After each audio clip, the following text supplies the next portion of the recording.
റോഡിൽ മാലിന്യം നിക്ഷേപിച്ചാൽ ഇനി പിടിവീഴും. വണ്ടിപ്പെരിയാർ ഗ്രാമപഞ്ചായത്തിന്റെ നേതൃത്വത്തിൽ വഴിയോരത്ത് മാലിന്യം നിക്ഷേപിക്കുന്നവരെ പിടികൂടുന്നതിനായി ക്യാമറ സ്ഥാപിച്ചു തുടങ്ങി. ദേശീയപാതയോരത്തെ വിവിധ പ്രദേശങ്ങളിലായി 6ഓളം ക്യാമറകളാണ് സ്ഥാപിക്കുന്നത്. റെയിൻബോ ന്യൂസ് വാർത്തകൾ നിങ്ങൾക്കായി അവതരിപ്പിക്കുന്നത്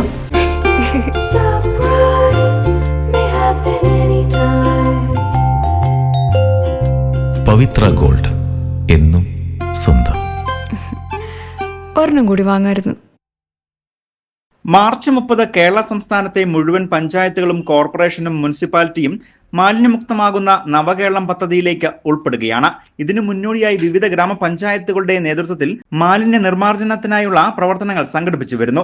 വണ്ടിപ്പെരിയാർ ഗ്രാമപഞ്ചായത്തിന്റെ വാർഡ് തലങ്ങളിലുള്ള ശുചീകരണ പ്രവർത്തനങ്ങൾ നടത്തി ജനങ്ങൾക്ക് ബോധവൽക്കരണം നൽകി ഹരിതകർമ്മ സേനാ അംഗങ്ങളുടെ പ്രവർത്തനം ശക്തമാക്കാനും ഗ്രാമപഞ്ചായത്ത് കഴിഞ്ഞ ദിവസം മാലിന്യ നിർമ്മാർജ്ജനവുമായി ബന്ധപ്പെട്ട കൂടിയ യോഗത്തിൽ തീരുമാനിച്ചിരുന്നു.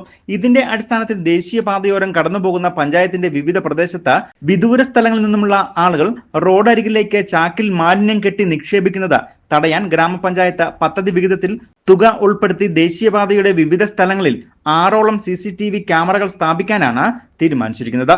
CCTV ക്യാമറ ദൃശ്യങ്ങൾ ഗ്രാമപഞ്ചായത്ത് ഓഫീസുമായി ബന്ധിപ്പിച്ചിട്ടുമുണ്ട്. റോഡരികിലേക്ക് ഇനി മാലിന്യം നിക്ഷേപിക്കുന്നവരെ മറ്റ് ആരുടെയും സഹായമില്ലാതെ പഞ്ചായത്തിന് നേരിട്ട് പിടികൂടാൻ കഴിയും. അങ്ങനെ അനധികൃതമായി മാലിന്യം നിക്ഷേപിക്കുന്നവരിൽ നിന്നും 10,000 രൂപ മുതൽ 2 ലക്ഷം രൂപ വരെയാണ് പിഴ ഈടാക്കാൻ സർക്കാർ നിർദ്ദേശിച്ചിരിക്കുന്നത്. ഇതുകൂടാതെ 6 മാസം തടവിനും സാധ്യതയുണ്ട്.